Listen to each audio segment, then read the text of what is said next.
and let us all do we can to build a better future. So, hey everyone, corporate media is going to be talking down the progressives. Shout out to Case Study QB for finding these two little gems. Let's play these videos back to back and hear how, well, we need to calm down and watch our tone, everyone.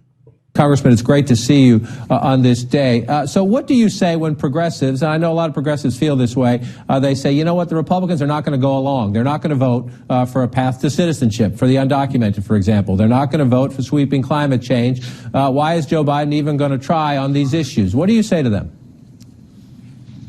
Well, that remains to be seen. I would not make assumptions that past history will be an indicator of how people are going to conduct themselves this time. We have to lay out our proposals, give them the opportunity to participate, and if they don't, vote anyway. I think many of these things, especially as it relates to immigration issues, do you want them to be bipartisan? If they're not, we just have to go ahead and do them. And there's a lot, Congressman, it's great to see you on this day. So what do you say when... Let's play the next video. Oh, no, the other link, that's in the show By the notes. way, I do appreciate that Clyburn, the guy that's talking, is the one that picked Biden. Yeah. Anyway, so it's just a little ironic to hear any of this from him. Ironic, yeah. Let's play this next video. And I think that's so incredibly important and will be necessary going forward. Just think about what a President George Bush reaching out to Mitch McConnell and other Republicans on the House and Senate side to help move the country's agenda forward. I didn't say Joe Biden's agenda. I said the country's agenda forward. Just think about what a President Barack Obama, now, you know, having his vice president there, when it gets really sticky, when you hear those progressives sort of beating the drum to kind of move off of the country's agenda, what that will mean. I think, and I think that's so incredibly. Okay, so again, this is madness and stupidity right here.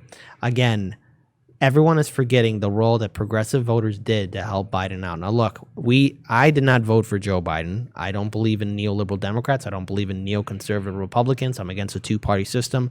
I am for the Movement for People's Party, and I am interested to see what path it takes to grow, because I'm a supporter of a parliamentary system. We should have a multi-party system. That's including Greens and Libertarians, Democrats and Republicans, Movement for People's Party, so many others, so that we can actually have a true democracy. But here's the thing, just talking down progressives and assuming that it's over. Remember, Democrats, the reason why your guy is in office is because the fear tactics worked. You had a lot of blue check marks and people with larger platforms basically telling everyone to vote blue no matter who. But the thing is, if you don't follow through with your promises, such as a continuous stimulus checks, a $2,000 stimulus checks, if you don't follow through with fighting for the environment, if you don't follow through with doing something about student debt, medical debt, dare I say to even Joe Biden, if he gets offended by it, Medicare for all, well then guess what? People will walk away. People will not be interested. People don't like being screwed over. People don't like being lied to. People don't like seeing their loved ones starve to death. People don't like seeing their loved ones die of treatable diseases.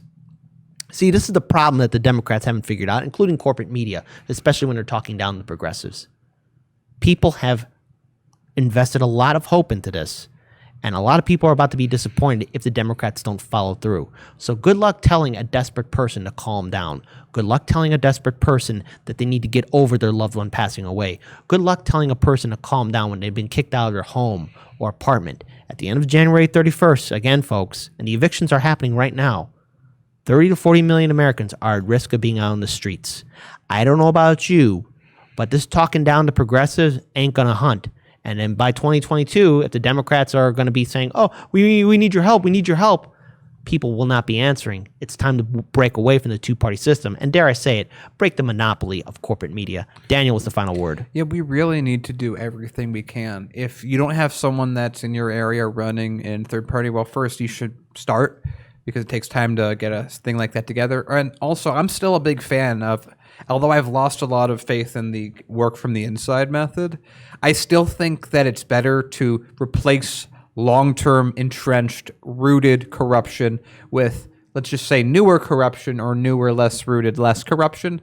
It's still a preferable system. So we still need to act subversively in ways that are clever and effective. Effective being the key word. I see so many groups that we've interviewed and they don't act in any effective way. They don't accomplish things. Always act in a way that you can accomplish what you're looking for. Again, we had 20 people and got Wolfpack Amendment passed to get money out of politics in about a year. It's all about the strategy. And so do the things that you can to make what you're doing better. So if you can get people that are disaffected voters and all of you group together in a block on a local election, if you have an election, which are a lot of local elections in not mainly cities but outside of cities, that maybe on average 10,000 people vote in, that doesn't take that much effort to become a really important key and force something and force a concession, force something out of it. And again, and remind them, if they don't do what you've told them to do, you are going to either replace them in the next cycle. We need to make politicians fearful of losing our support, not expecting us to just give it, like what happened with Biden. The largest demographic in terms of point of view, voted for Joe Biden, the largest minority were progressives. 30% of his vote were progressives.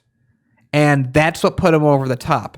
So as long as they think that you're going to complain and then eventually vote for him anyway, you don't need to be relevant to them because you aren't. You're just a blue vote that's a little whiny in their eyes. They don't have to do anything about it.